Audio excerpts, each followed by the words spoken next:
CPEP employees go home. Foreigner, go home.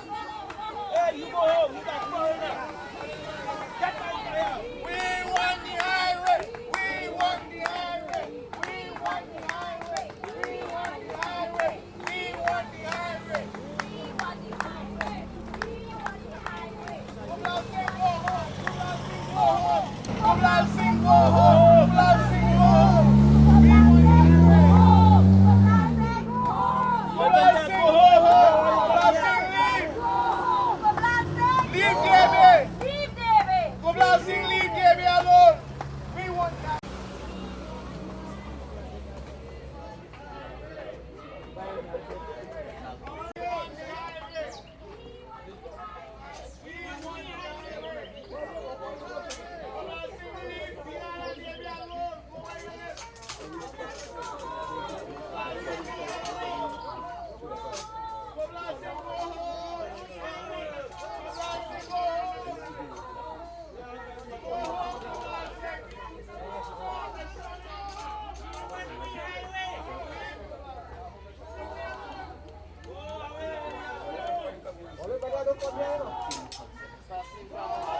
Family and everybody. Why you decided to come all the way? I mean, this is their camp. Why you all decided to come? We live in this area. The people, the residents of this area want the highway. We need the highway. We deserve the highway. Our Prime Minister promised the highway. She's delivering the highway. Yes. We want the highway. We want the highway. Now, there was an Armstrong report stating that they're supposed to comply with the Armstrong report. The Prime Minister is not listening for what Kunlalsingh is saying, and he's planning to go on a fast. Well, in our community now, there is Ganesh Utsav, and this is a fasting time, so we will join him. However, we, the residents, the good citizens, the tax-paying citizens, the people of this community who are hardworking, we believe we need our progress and our connectivity. And therefore, we want The highway. We want The highway. Yeah, but they are not complying with the Armstrong the report. report. Our government is a law-abiding government. But they are not abiding. They have done their environmental reports. They have done all their work to know that this area, we have been clear that the area can continue. This area is where the highway will go. We want the highway. And we want the highway. want the highway. Prime Minister, we want the highway. Now, why did you all decide to come all the way? It's not all the way. Everybody live here. Our residents of the Penal Debe region, the people of Penal Debe, we want the highway. We have been promised, it is being delivered. We would like Kunlalsingh not to stop our work. So Kunlalsingh, go home. No. Kunlalsingh, Get home. Now, Mr. Kunlalsingh plans to go to the Prime Minister's office hopefully next week to deliver a letter and then probably start a fast. Would you all be joining him up at the Prime Minister's office? no, In Central? we are not. Anybody who opposed to the highway, we will not support. Anyone who is opposing to this highway, going 14 to San Fernando, we want our highway. We need our highway. But your plan, I mean, he plans to go to the Prime Minister's house. Well, during this year of democracy, this is independence. It is a democracy. Everyone is entitled to display, to go ahead and view what they want. But at this time, we are saying the highway must go on. And he is entitled that. We will tolerate any decision he makes, but we want our highway. We want the highway.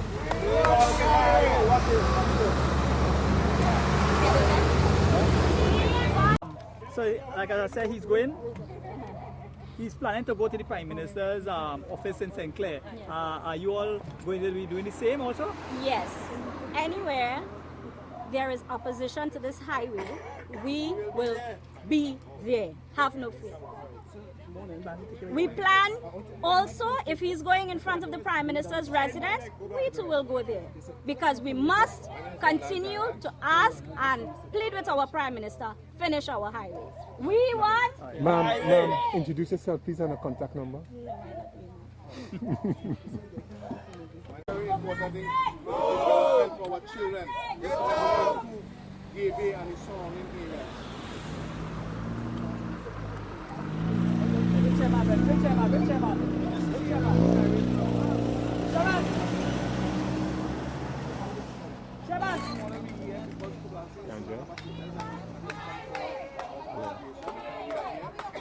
Yeah, from here, you have a protest outside. You see the protest.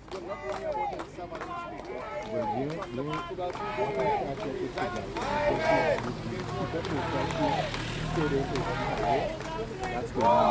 To put you onto a live interview.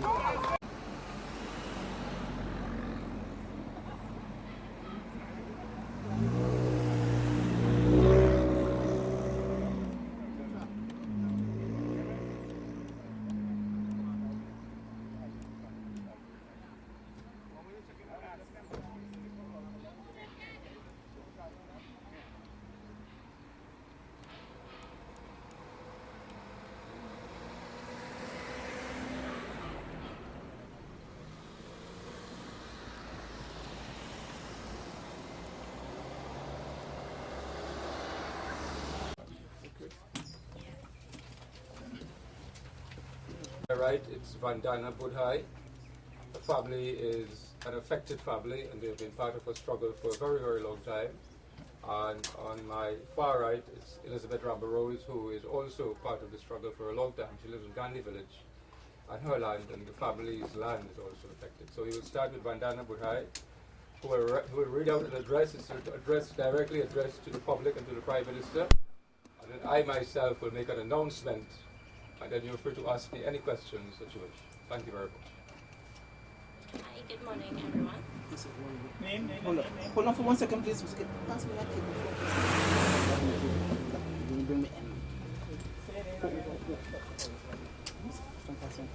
Take your time, sir. Take your time. Take your time. Take your time. Sorry about that, everybody. Hand me the end. The end of my cable, please. Thank you very much. Jackie? No. You gotta move your mic from it, make it crackle in the arm. Okay. Say your name. Just now, we get My name, Crystal. Vandana Budhai. This is an open letter to the Honourable Prime Minister. Honourable Prime Minister, we trust that you do not mind conceding to the following facts. 1. That there is absolutely no traffic in the communities and districts between Debe and Mon Desir. 2. That highways are an essential part of a nation's economic infrastructure. In instances, they bring efficiency of transport and generate connectivity. But in other instances, where highways destroy the social, economic, and ecological assets of entire communities and districts, where they create massive fragmentation and disconnectivity, byways are preferable. 3. That byways, otherwise called connector roads, links roads, bypasses, auxiliary roads, are more efficient, more economic, more practical, and less destructive in densely populated districts, especially in those which are evidently modern, well-developed, with a rich network of social, economic, and cultural institutions. 4. That the Debe and Mon Desir area is a well-endowed social, economic, and ecological region, with a rich network of homes, businesses, streets, farms and gardens, churches, temples, mosques, schools, located in many parts on the Urpuch Lagoon. A rich, complex and dynamic hydrological system and possessing excellent agricultural soil which have been laid down over centuries. 5. That all of the above assets you promised to protect when we met with you on March 16, 2012 at the Parliament building in Port-au-Spain. You promised to put on hold and review the Debe to Mon Desir highway. 6. That no proper review was conducted. which led to a hunger strike commencing on November 14, 2012. This strike led, with your agreement, to the commissioning of Armstrong Committee. You and your government paid close to $1 million for work of this committee, fully participated as witnesses, sent voluminous documents to be assessed, and signed an agreement to consider it. 7. That the Armstrong report, published February 2013, reiterated your promise. It recommended that the Debe to Mon Desir highway not proceed, and that a review be done. This was because the CEC for this project was flawed, and that a hydrological study, a social impact analysis, and a cost-benefit analysis and other studies had to be done. 8. That in our last meeting with you at the Diplomatic Center on August 8, 2012, you were asked on 4 occasions if you were going to abide by the Armstrong recommendations. That at first you said you did not know, and then you said you had to consult with Dr. Carson Charles. 9. That 3 weeks after this meeting, you announced on August 30th at the opening of the Golconda Debe Highway that works would proceed with the Debe to Mon Desir Highway. And that works began 2 or 3 months later without your consulting or communicating with us on your promise to hold and review, or on the Armstrong's recommendations, which reiterated the need for holding and reviewing. 10. That members of our movement have been sitting outside your office for 175 days now, since the 6th of August 2013, requesting that you abide by your promise. This vigil was interrupted for a period when there were demonstrations and arrests by members between September 2013 and April 2014 in the Debe to Mon Desir area, advocating that you keep your promise as reiterated in the independent Armstrong report. 11. That failure to obey promise and process usually leads to corruption, and that this is a non-tender, multi-billion-dollar state project, which the IADB refused to fund, stating that it was over-designed, uneconomic, too expensive, and recommending the repair, widening, and enhancing of the byway road system. Finally, Prime Minister, I hope you do not mind in conceding that your failure to abide by your promise had led to a myriad of abuses on the people and their economic assets, too many to mention, and that it has exposed the assets of the Treasury, that of the people, and good governance and transparency. In view of the above facts, Honourable Prime Minister, we strongly advocate that you keep your promise to hold and review the Debe to Mon Desir highway, a position reiterated in the Armstrong report. A failure to keep your promise will lead to a repeat hunger strike, the consequences and risks of which are known. We contend that any review that is done must be a proper review, employ independent experts and scientists, the terms for which and the plans for execution determined by officials of government and a team of professionals proposed by the Highway Road Movement and other civic organizations. Signed, the Highway Road Movement.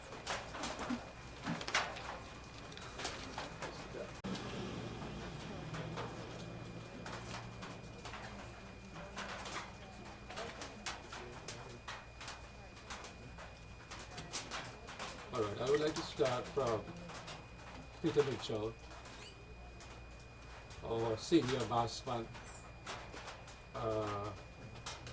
a visionary, as I see it, who, when I was on the last hunger strike, he came to me with his black hat and his black dress, costume, and told me with tears in his eyes Trinidad and Tobago is a work of art. Trinidad and Tobago is a work of art. What did he mean by that? He means that everything you see around you, everything is laden with value. And sometimes we don't appreciate the value. We don't appreciate our cosmopolitan complexity. We don't appreciate each other. We assess each other superficially.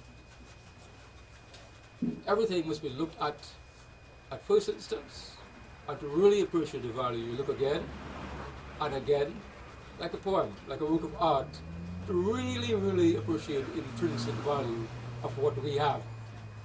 And you cannot develop Trinidad and Tobago and fulfill its promise unless you could appreciate what are the existing values and assets that we have.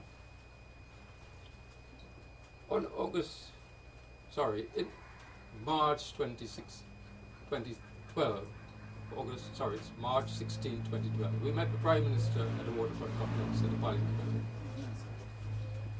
This followed a letter and a report to her in which we outlined the assets and the economic values of a society. It's very rich. 300 homes, a rich hydrological system, a lagoon system, a rich, complex, successful network of roads, families, a rich system of inheritance of property, rich agricultural land produced over millions and millions of years, deposited in a lagoon system, multi-billion-dollar businesses, rich assets. And she made us a promise. When she heard what we said, she was moved. She said, I will review, I will put the Debe and Mon Desir highway on hold. That's what she told us. What happened? What happened to that promise to protect all of these assets? It is not a promise of a sweetie. It's not a promise of a fancy hat. It's not a promise of a bottle of water. It's a promise to protect rich, ecological, social, valued, economic assets. What happened? Mr. Warner entered the scene and produced a document like this, 15 pages, and he said that was the review. That was basically a rehash of the NIFCO position, which was written in an earlier letter to us. No review. And then Mr. Warner entered the scene 5 o'clock one morning down in Debe, and he smashed our camp to pieces and moved us. So Mr. Warner has now come to dictate the terms of the review. And then work started in Faizabad, which led to a hunger strike, 21 days, which led to the Armstrong committee, the Armstrong report, which said, and reiterated the Prime Minister's promise, there is need for a review. We advise that you put on hold and review Debe and Mon Desir. The same thing.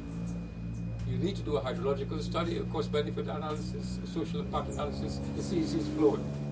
Do not proceed. What happened to the Armstrong report? What happened? We went to visit the Prime Minister at the Diplomatic Center on August 8, 2013, and we asked her on 4 separate occasions, are you going to abide by your promise to review and hold? Are you going to abide by the Armstrong report? She said she did not know, and later in the meeting, upon advice from the Minister of Work, said, I will consult with Carsten Charles, the head of NIFCO. After that, no word. We've been sitting in front of the Prime Minister's office for 175 days now, between the hours of 7 a.m. and 2 p.m. They've not met with us. They've started works, and they're continuing the works. And last week, they've started work there on the proposed penal interchange. We cannot accept that. That's the heart of the community. That's the beast who has come to dig a dagger in our hearts. How can we accept that? After suffering and penances, hunger strike, penalties, protests, demonstrations, abuse by members of parliament. Because remember, the Prime Minister had promised us in 2010 before the election, no highway, no highway. After all of that, must we give up? Must we just succumb like lambs to the slaughter and turn our necks up and give up what we have? We cannot do it. So we've been forced to take an action, which I don't like, and nobody wants to hear about. Nobody here wants it. No Trinidadian wants it because it's a nasty thing. It does terrible things to the body. That's the way it is. but we have to do it. Next week, on Wednesday, most likely, I'll be calling another press conference at the gates of the Prime Minister where we're sitting, and we'll deliver a letter to her outlining a position and outlining the terms of the hunger strike. If you do not abide by the conclusions of the Armstrong report, which said to review and hold, and if you do not abide by your own promise, you will go on a hunger strike 7 days later in front of your office. And we will not relent on that action until you abide and promise to obey the promise which you originally made to us. I just wanted to say that why is this so important to us and to me personally? I think it's important because in all our history since independence, we have failed to keep promises. We have failed to keep our independence pledge. We have failed to obey the Republican Constitution. And we ought not, we must not fail again. My promise is the total protection of our economic assets in Trinidad and Tobago, in whatever small way I can. And I will not shirk that promise to protect and serve the assets of the lands, communities and people of Trinidad and Tobago. Thank you very much. Deliver some petition letters, right? So can you share with us what the letter?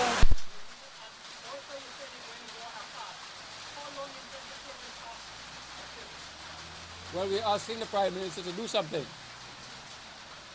We're asking her to abide by a promise. So she needs to know exactly and clearly what she's required to do. So we'll be outlining in our letter the history of the issue of the promise. I will be outlining to her what she's required to do in order to break the fast if it starts. The fast will last until the Prime Minister keeps a promise to withhold and review the Debe and Mon Desir highway.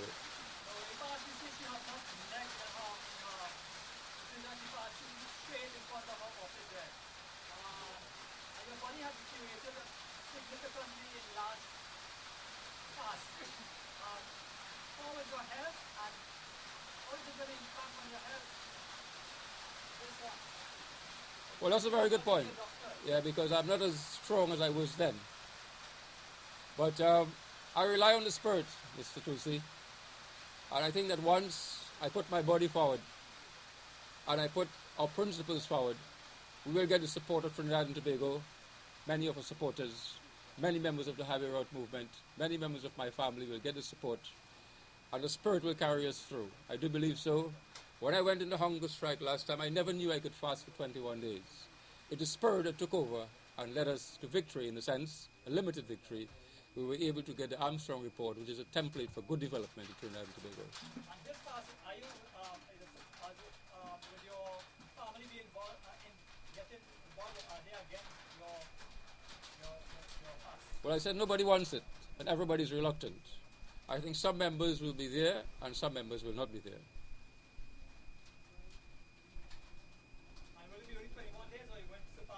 Oh no, 21 days is not in my mind. I hope it just lasts for 2 days or 3 days. I hope that the Prime Minister relents and that the population shakes her gates, shakes her conscience, and I hope that she does the right thing. I think that what has happened is that there has been an intervention when she made the last promise, as I just said, and I think she needs perhaps to avoid those interventions and to move with her heart and her conscience and obey her promise. As soon as she says that she will abide by her promise, we appoint a team, an independent scientific and technical team, to do a review of the Debe and Mon Desir highway, chosen by her officials and persons whom we will nominate from civic society and ourselves. Have you consulted with your doctor about what could be the implications for your health to embark on another hunger strike? No, I think the less I receive from my doctors, the better. So one of your family members been telling you they just lost your father a couple of months ago. Surely they must be very scared that they might lose you. Yes, it's very important, I think, for families to understand that they have certain persons who arise within the family who might not be of their ilk, who might be of a different ilk, who might have another promise to follow, might have another mission. And I think that must be respected. Just as when I go into the hunger strike, I wish the Prime Minister and officers to respect my body, to not come and touch it, to not come and arrest it, to not come and put it in prison or in hospital. They must respect what I'm doing and respect my body. And I ask of the nation to respect what we're doing, respect the principles that we're fighting for, and do not interfere with my body at all. All right? That will take its course, and I think that God will take over when He wants to at a certain point. Dr. Kunlalsingh, the last time in your fast, you really looked dry, and you posed for the cameras and so forth. You were looking like, literally skin and bone. I was looking like a ghost. Like a ghost. Come back from the dead. Come back from the dead. Dr. Kunlalsingh, do you plan to sacrifice your life this time around for this highway? I don't think it will reach to that. I have faith in the people of Trinidad and Tobago. I have faith in their persuasive powers. I think that there is a sufficient group of people in Trinidad and Tobago who are well-meaning and who will be able, I think, to arise like they did last time, civic society, and persuade the Prime Minister to do the right thing. I think just they need to move very quickly and expeditiously. Well, you see, the Prime Minister is not taking any, attempt to yield. What's going to happen with Dr. Kunlalsingh? Do you plan to sacrifice your life? Well, I think that the Prime Minister has never yielded.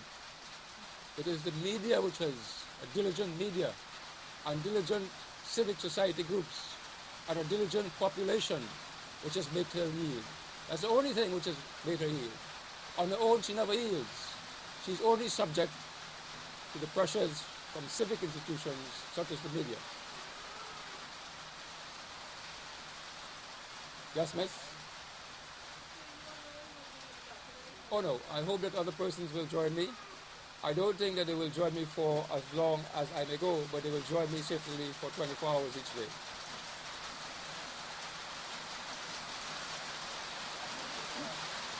All right? Thank you very much.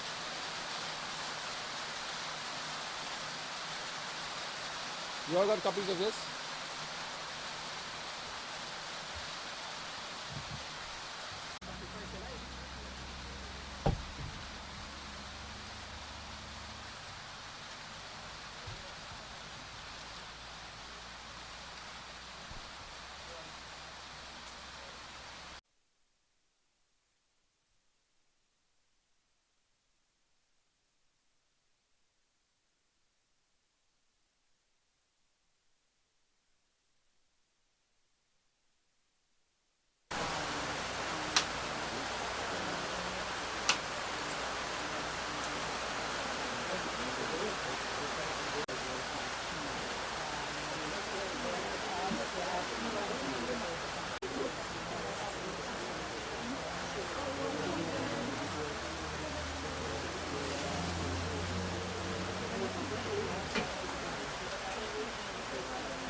Thank you.